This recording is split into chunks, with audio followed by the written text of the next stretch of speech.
makna daripada kalam Al-Imam Al-Ghazali rahimahullah. Umar bin Abdul Aziz berkata, berpikir tentang kenikmatan Allah Azza wa Jalla adalah termasuk ibadah yang paling utama. Berpikir tentang nikmat-nikmat yang diberikan Allah kepada kita merupakan ibadah yang paling afdal.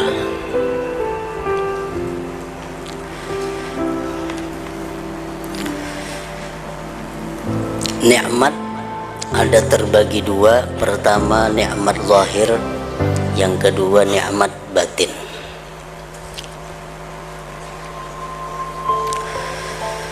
Kedua-dua nikmat itu kita disuruh untuk merenunginya, mentafakkurkannya.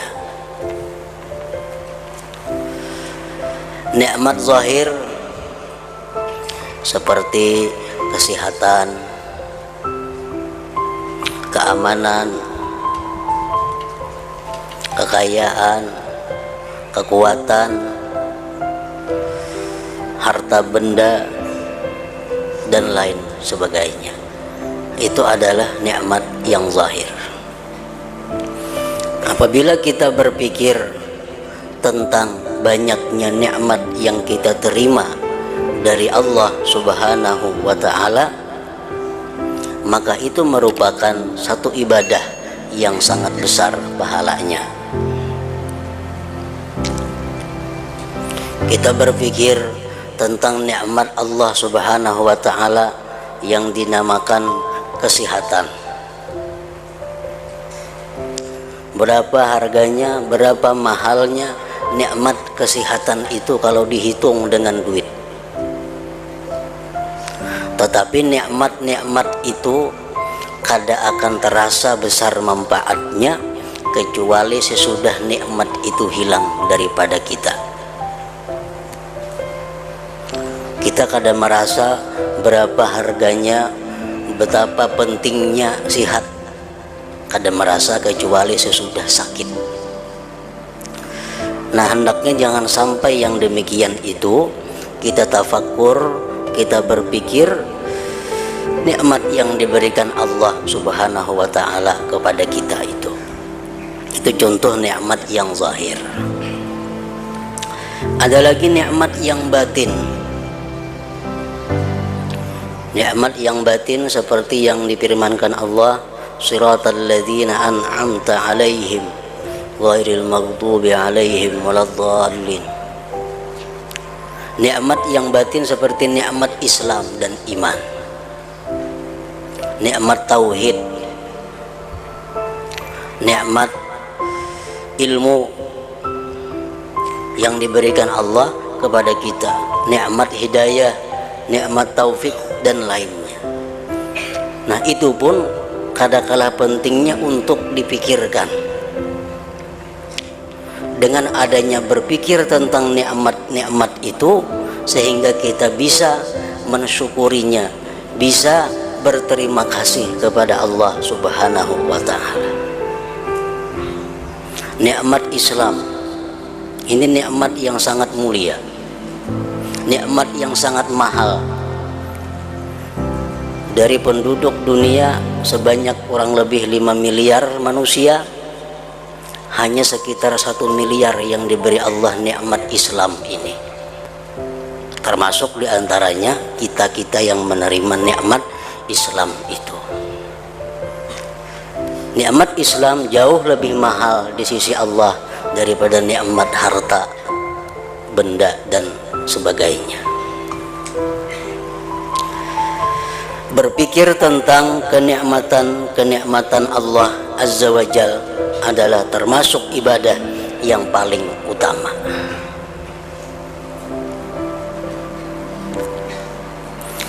Abdullah ibnul Mubarak berkata, pada suatu hari kepada Sahal bin Ali, dan ia Sahal tadi, dan ia Abdullah bin Mubarak melihatnya Sahal diam lama berpikir. Sahal ini diam tafakkur lawas. Lalu Abdullah bin Mubarak berkata, di mana kamu sampai? Sampai di mana sudah ikan berpikir itu kalau lawasan berdiam? Sahal bin Ali menjawab, as-sirat. Aku tafakur sudah sampai ke titian siratal mustaqim. Nah, artinya bahwa berpikir mengenai akhirat, berpikir tentang kematian, berpikir tentang kubur, berpikir tentang mahsyar, berpikir tentang mizan timbangan amal, berpikir tentang siratal mustaqim, itu pun termasuk ibadah. Apa yang dipikirkan terhadap hal-hal seperti itu, berpikir tentang sirat umpamanya, kita tafakkur tentang siratal mustaqim, apa yang kita pikirkan? Pertama kita pikirkan adalah panjangnya titian siratal mustaqim itu, perjalanan beberapa ratus tahun hanya sampai menyubarang. Halusnya lebih daripada rambut, tajamnya lebih daripada pedang.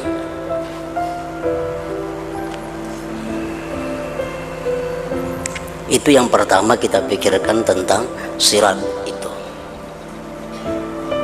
Imam Ghazali mengatakan, fatawwil fikraka fihi fa inna aslaman nas min ahwali yaumil qiyamah man tala fikruhu fiha fid dunya fa inna Allah la yajma'u baina khawfaini ala abdin faman khafa hadhil ahwala fid dunya ammanaha fil akhirah.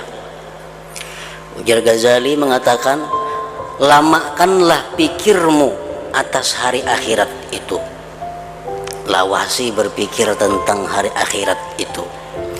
Sesungguhnya orang yang paling selamat dari huru hara hari kiamat itu orang yang lama berpikir tentang hari kiamat di dalam dunia. Sesungguhnya Allah tidak menghimpunkan antara dua ketakutan atas seorang hamba. Maka barang siapa yang takut akan huru hara hari kiamat di dalam dunia, Allah amankan dia dari huru hara itu bil akhirat, di akhirat nantinya.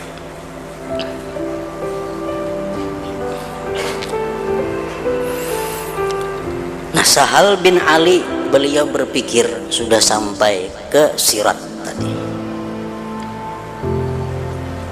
Kemudian yang kita pikirkan lagi tentang sirat itu, bagaimana nantinya kita melewati titian itu. Kita membayangkan diri kita melewati titian itu macam apa, termasuk yang seperti apa.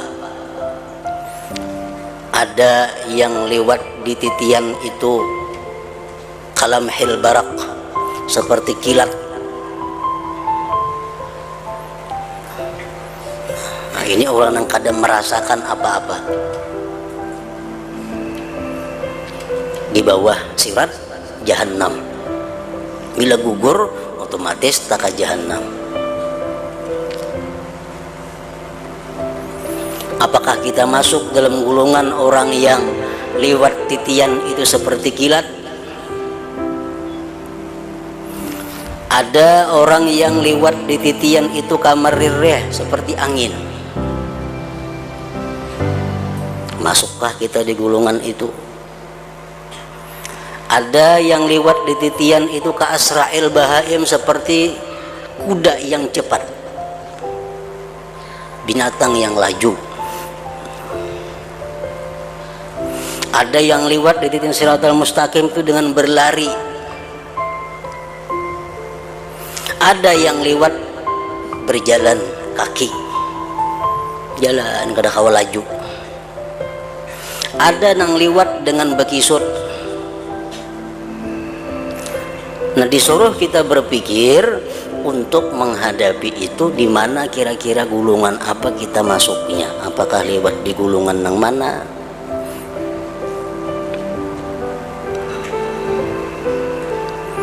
Orang-orang yang masuk surga tanpa dihisap itu jelas sudah mereka itu cepat seperti kilat atau seperti angin. Nah, orang-orang yang di padang mahsyar itu melalui hisap, melalui perhitungan-perhitungan, tentu dia akan lewat sirat itu dengan berjalan kaki. Karena di sirat itu terdiri ada 7 pos, 7 penjagaan. Ini merupakan penjagaan terakhir yang mencek tentang buku amal catatan manusia. Pos yang pertama, malaikat bertugas mencek tentang syahadatain, 2 kalimat syahadat kita.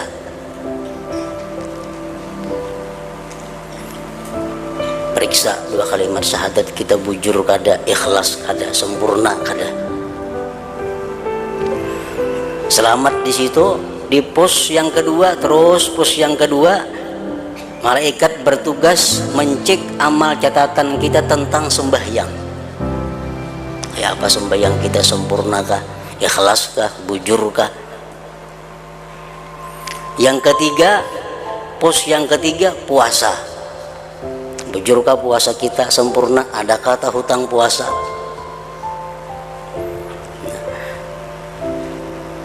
Pos yang keempat, zakat. Bujur-bujurkah berzakat? Atau zakat diakalani kayak apa zakatnya? Yang kelima, pos haji dan umrah. Sempurnakah hajinya, sempurnakah umrahnya? Pos yang keenam, penelitian tentang wudhu dan mandi janabah atau mandi haid. Nah, paling terakhir pos ini sudah kelihatan surga, pemeriksaan tentang kezaliman terhadap manusia. Ini pos yang terakhir, diperiksa dalam buku catatan amal yang kita bawa itu, apakah ini orang ada menzalim manusia, apakah ini orang ada menipu manusia, apakah orang ada membunguli orang, apakah ini pernah apa berbuat kepada manusia yang gak ada nyaman. Nah, di situ yang paling terakhir, bila ini selamat, maka selamatlah dia dari gugur atau jatuh di titian siratal mustaqim tadi. Nah, itu contoh tafakkur tentang sirat tadi. Nah, apabila kita berpikir tentang sirat, tentang titian itu, maka kita otomatis buah tafakkur itu akan menimbulkan, buah tafakkur itu akan menghasilkan persiapan. Kita cari apakah ada amalannya supaya di titian siratal mustaqim itu lancar. Itu hasil daripada buah daripada tafakkur. Setelah kita memikirkan betapa beratnya lewat di titian siratal mustaqim itu, lalu kita berusaha mencari jalan kayak apa supaya bisa selamat. Rasulullah SAW memberikan jalan. Ujar Nabi kita, man yakunil masjidu baitah dhaminallahu birrauhi warrahmah wal jawazi ala sirat. Orang yang masjid merupakan rumahnya, Allah menjamin dia dengan kelapangan dan kasih sayang dan selamat lewat di titian siratal mustaqim itu. Artinya orang-orang yang suka ke masjid, orang-orang yang suka sembahyang berjamaah 5 waktu atau suka i'tikaf di masjid, itu Allah menjamin dia akan lulus di titian siratal mustaqim tadi. Nah, itu salah satu jalan keluar yang diberikan oleh Nabi kita kalau kita takut khawatir menghadapi keselamatan kita di titian siratal mustaqim itu.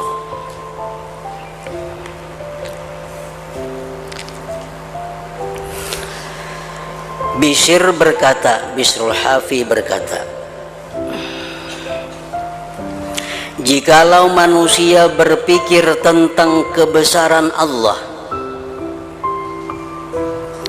niscaya mereka tidak berbuat maksiat kepada Allah Azza wa Jalla. Jikalau kita mau bertafakkur tentang keagungan Allah, niscaya kita kada tagawi maksiat itu, kada perbuat maksiat itu. Kalau kita tafakkur tentang keagungan Allah, kebesaran Allah.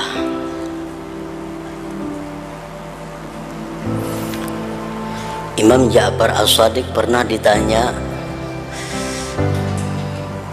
Allah maha besar, ajar orang, maha besar dari apa? Apakah Allah itu besar daripada aras? Apakah Allah itu besar daripada Al-Kursi? Apakah Allah itu besar dari apa? Kan biasa bila besar itu ada nang halus.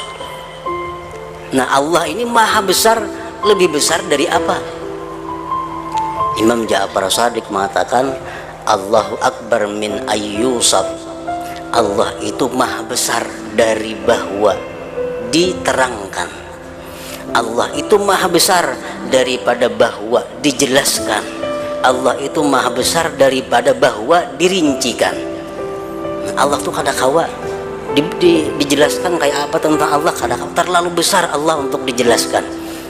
Nah, kita kada kawa menjelaskan kayak apa Allah itu, karena orangnya maha besar. Jadi maha besar daripada dijelaskan. Zat Allah itu maha besar, sifatnya maha besar, af'al perbuatannya pun maha besar. Nah, kalau kita berpikir tentang keagungan, kebesaran Allah Subhanahu wa Ta'ala, kita kada bakal maksiat. Kenapa sebabnya? Karena kalau kita berpikir tentang keagungan Allah, itu membuahkan salah satu di antara 4 hal. Pertama, kalau kita berpikir tentang keagungan Allah, bisa menimbulkan takut kepada Allah, bisa menimbulkan khauf, takut. Kalau kita takut kepada Allah, jelas sudah kita kada mau melakukan pelanggaran hukum Allah. Yang kedua, kalau kita berpikir tentang keagungan Allah, bagaimana agungnya Allah itu menciptakan surga, bagaimana Allah maha agung menciptakan bidadari dan segala macam kenikmatan surga, itu akan membuahkan harapan dalam hati kita. Nah, bila kita berharap dapat surga itu, jelas sudah kita kada akan mau melanggar hukum Allah. Orang yang wani berbuat maksiat itu orang yang kada berharap surga. Orang tua wani berbuat nang haram, wani melakukan maksiat, itu orang yang kada berharap masuk ke dalam surga. Selama orang masih berharap masuk ke dalam surga, kada mau melakukan satu kemaksiatan. Nah, kalau orang berpikir tentang kebesaran Allah, keagungan Allah, itu bisa menimbulkan sifat malu terhadap Allah, haya, malu kepada Allah. Kalau orang itu punya malu kepada Allah, jelas sudah kada akan mau melanggar hukum Allah. Yang keempat, kalau orang mau berpikir tentang keagungan Allah, bisa menimbulkan cinta dia kepada Allah. Kalau orang cinta kepada Allah, makin jauh daripada melanggar hukum-hukum Allah. Nah, makanya tadi ujar Bishr berkata bahwa jikalau manusia itu berpikir tentang kebesaran Allah, niscaya mereka tidak berbuat maksiat kepada Allah Azza wa Jalla.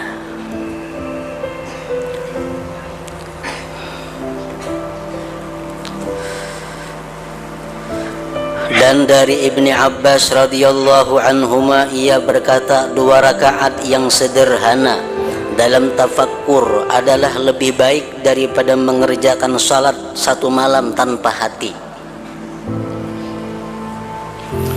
Orang sembahyang semalaman, tapi kada ada tafakkurnya dalam salat itu, kada ada perenungannya, terhadap apa yang dibacanya.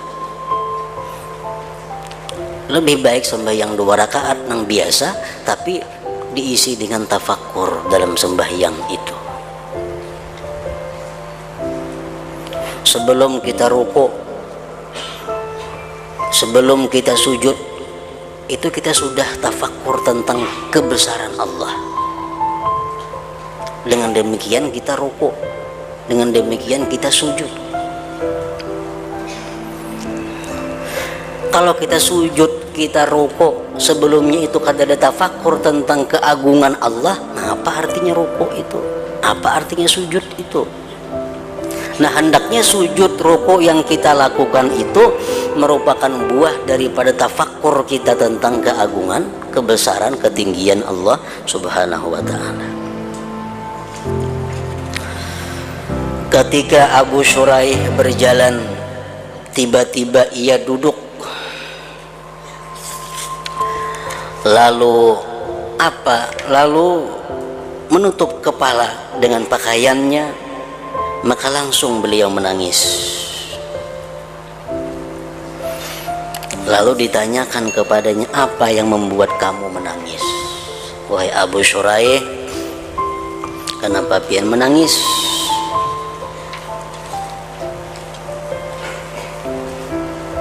Abu Shuraih menjawab, saya berpikir tentang perginya umurku. Aku tadi berpikir tentang hilangnya umurku. Berapa sudah umur menghilang? Dan sedikitnya amalku. Dan dekatnya ajalku. Itu yang aku pikirkan tadi, maka tangis nih. Umur sudah berapa tahun nang hilang. Sedikit amal kebaikan, sedikit ibadah kepada Allah, sedangkan ajal lagi sedikit habis.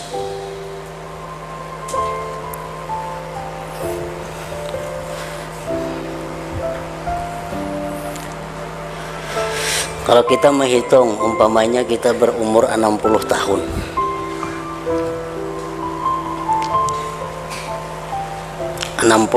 sudah umur yang kita jalani. Berarti kebiasaan umur 60 tahun ini sudah lebih separuh jalan.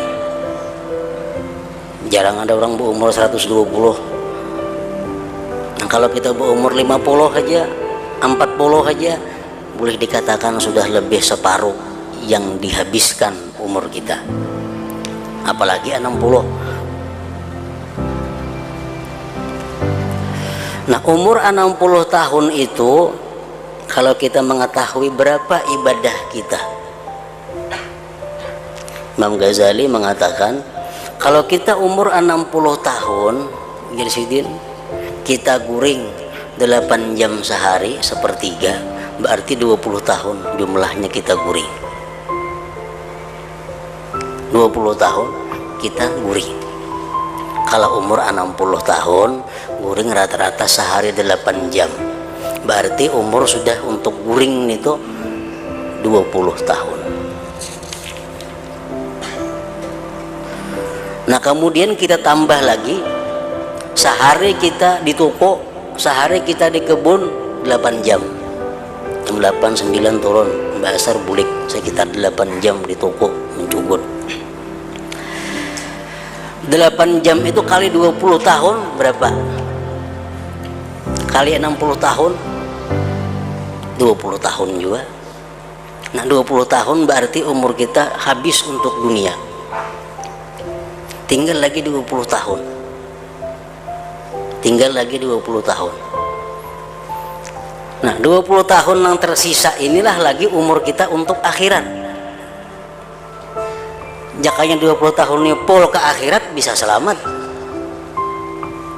Karena banding dunia 20 tahun, akhirat 20 tahun, kan guring tadi dihitung napa-napa tadi, 0 guring itu. Nang payah kita, yang sulit kita membayangkan keselamatan, 20 tahun sudah habis untuk urusan dunia, sisa 20 tahun ini kada sampai lagi untuk akhirat. Kayaknya bulik ke rumah,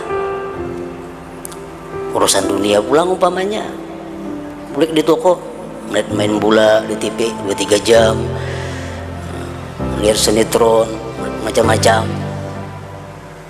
Nah, kalau dihitung-hitung umur 60 tahun itu jadinya paling-paling 5 tahun beribadah kepada Allah. Nah, kalau kita bertafakur seperti itu, kita akan bisa mengetahui kualitas diri kita.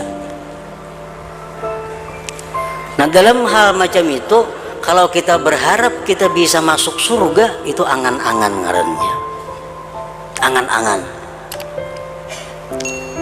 Diberi Tuhan umur 60 tahun, 5 tahun beribadah, mengharap ke surga, itu angan-angan ngarannya. Jakanya umur 60 tahun 30 berharap nah itu bisa. Orang berapa ditilam, mudahan datang duitnya 1 miliar ke rumahku nih, itu angan-angan ngarannya. Becari kada apa kada. Nah, kalau orang berusaha mendulang misalnya berharap dapat intan kayak hintalo itik, nah itu berusaha itu kada mahayal ngarannya. Nah, sama halnya kalau kita mengharapkan surga kepada Allah, tapi modal kita ini kada pantas untuk surga, tuh angan-angan ngarannya. Nah, itu yang membuat Abu Shuraih ini beliau menangis tadi. Nah, karena mentafakurkan itu, saya berpikir tentang perginya umurku dan sedikitnya amalku dan dekatnya ajalku.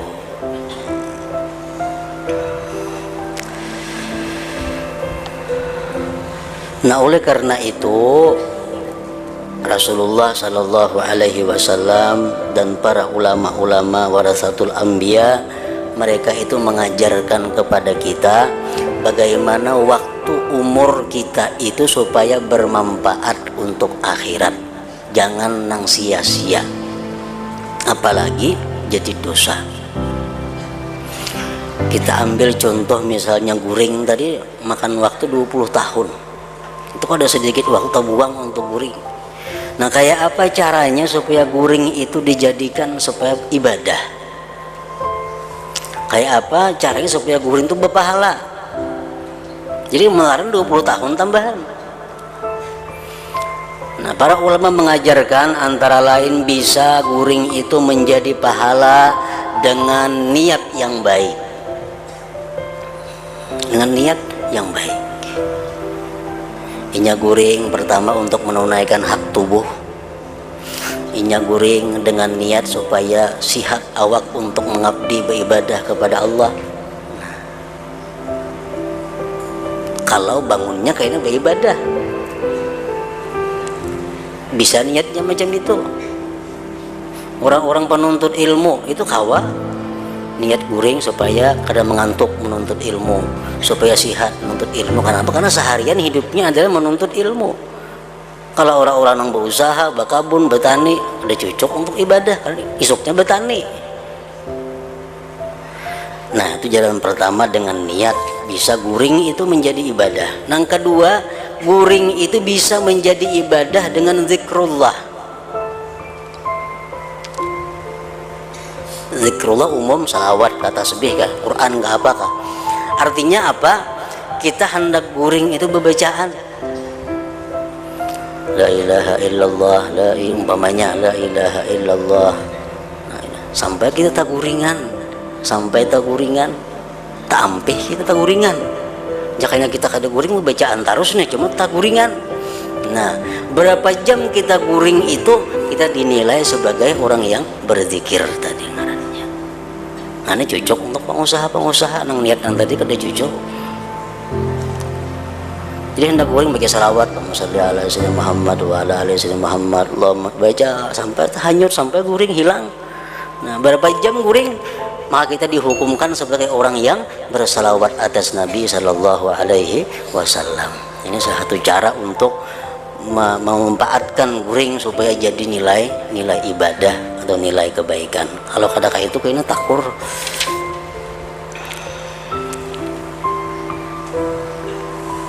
Ibaratnya tasbih, nah Allah talapas taburingan ampe. Nah, Jam 4 subuh bangun 5 jam tadi, nah 5 jam tuh kita dihitung Allah Allah Allah Allah itu.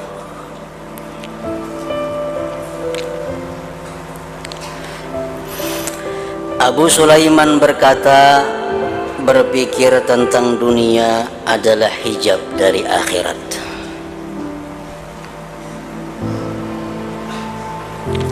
Kalau kita sibuk memikirkan dunia, kita pikirkan lagi siratal mustaqim itu. Dan siksaan bagi ahli wilayah, artinya aulia itu mereka bisa disiksa oleh Allah, dihukum dalam dunia ini dengan memikirkan dunia.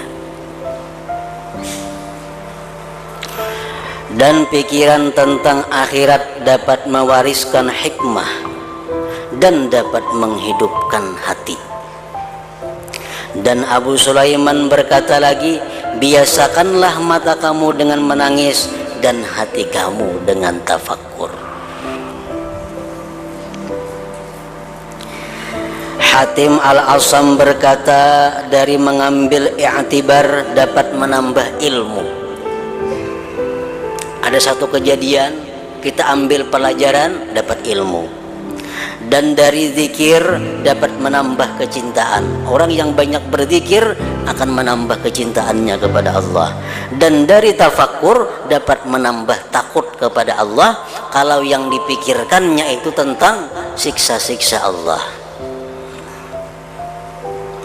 Ibnu Abbas berkata, berpikir tentang kebaikan itu mengajak kepada mengerjakannya, dan menyesali atas kejahatan dapat mengajak kepada meninggalkannya.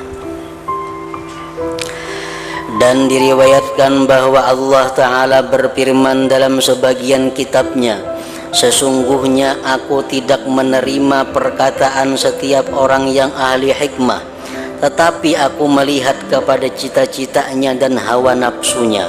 Kalau cita-citanya dan hawa nafsunya itu bagiku, maka aku jadikan diamnya itu tafakkur dan perkataannya itu pujian, walaupun ia tidak berbicara.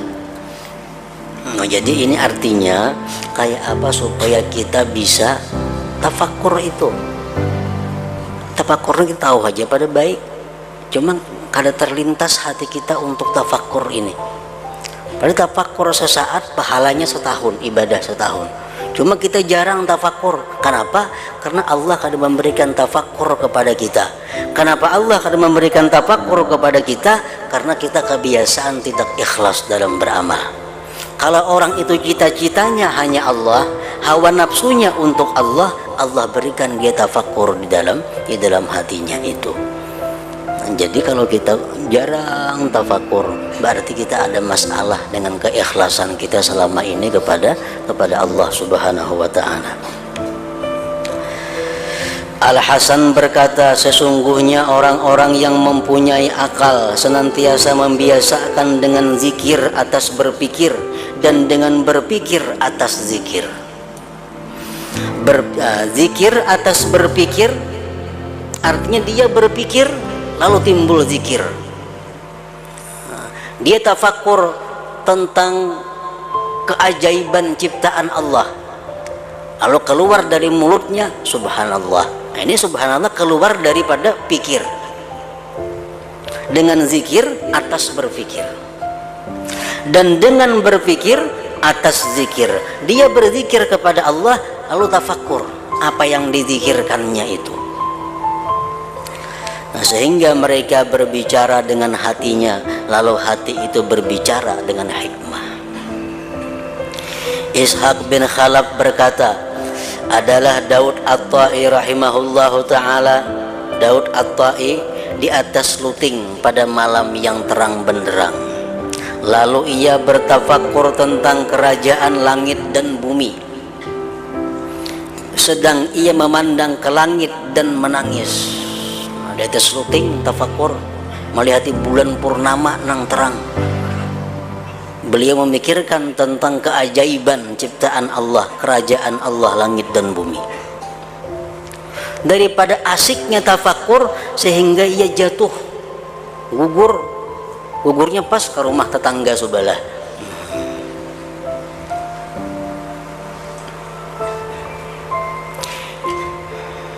Ishaq bin Khalaf terus berkata, maka pemilik rumah melompat dari tempat tidurnya dan telanjang dan di tangannya pedang.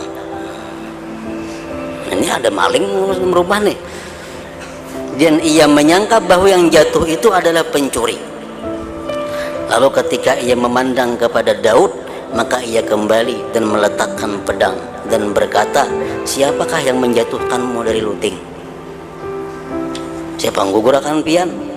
Daud menjawab, saya tidak merasa dengan demikian. Kok ada tahu gugur di mana? Aku ada tahu juga. Nah, gugur aja kada merasa lagi karena asiknya tafakur tentang kerajaan Allah Subhanahu wa taala. Al-Junaid berkata, paling mulia majlis dan paling tingginya adalah duduk beserta berpikir pada lapangan tauhid, menghirup udara dengan udara ma'rifat, minum dengan gelas kecintaan dari lautan kasih sayang, dan memandang dengan husnuzan kepada Allah Azza wa Jalla. Kemudian Al-Junaid berkata, hai dari majlis-majlis alangkah agungnya dan dari minuman alangkah lezatnya, berbahagialah orang yang dianugerahi dengannya. Tempat duduk atau majlis, di situ kita berpikir tentang lapangan tauhid. Contohnya, kita melihat satu ciptaan Allah Subhanahu wa taala. Umpamanya kita duduk di hadapan sebatang pohon. Nah, kita tafakur tentang pohon itu adalah ciptaan Allah. Di mana kita mendapatkan tauhidnya? Allah berfirman, "Lau kana fihi ma'alihatun illallah lafasadata."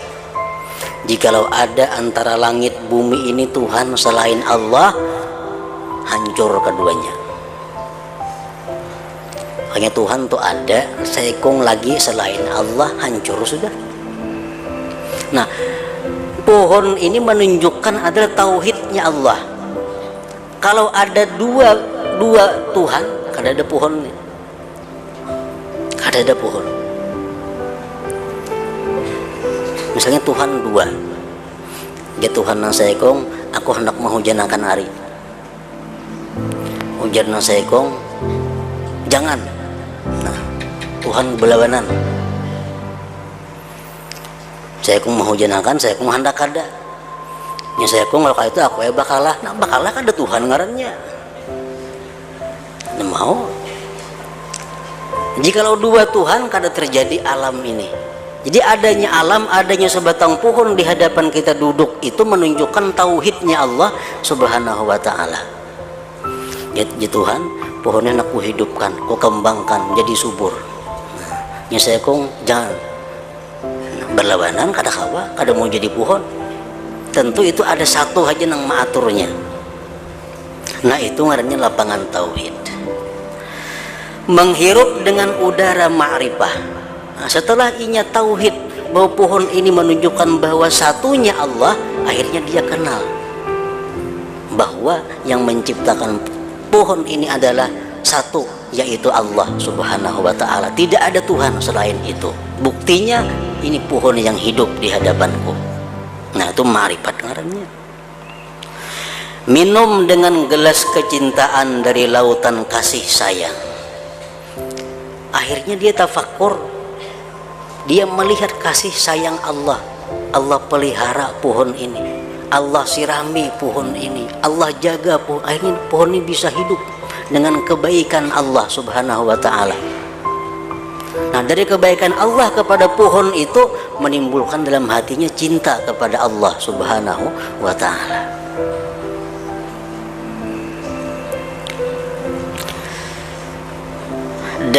Dan memandang dengan husnuzan kepada Allah Azza wa Jalla. Kalau kita sudah mencintai Allah Subhanahu wa ta'ala, seluruh perbuatan Allah itu pasti kita husnuzan. Nah, kalau kita mencintai seseorang, apapun yang diperbuat orang yang kita cintai itu pasti kita sangka baik lawan inya. Ada mau sangka buruk? Pasti sangka baik, karena modal kita adalah cinta kepadanya. Nah, demikian pula orang yang sudah mentauhidkan Allah, lalu dia ma'rifat kepada Allah dan dia cinta kepada Allah, segala apa yang diperbuat Allah, apa yang diputuskan oleh Allah, pasti dia sikapi dengan husnuzan billah, baik sangka kepada Allah subhanahu wa ta'ala. Apapun yang diberikan Allah kepadanya, dia pasti meyakini inilah yang terbaik untuk diriku dari Allah subhanahu wa ta'ala. Nah, berbahagialah orang yang dianugerahi dengannya tadi. Orang mengkawa tafakur seperti itu, menghasilkan tauhid, menghasilkan ma'rifat, menghasilkan cinta, menghasilkan husnuzan dengan Allah subhanahu wa ta'ala. Asy-Syafi'i rahimahullah ta'ala berkata,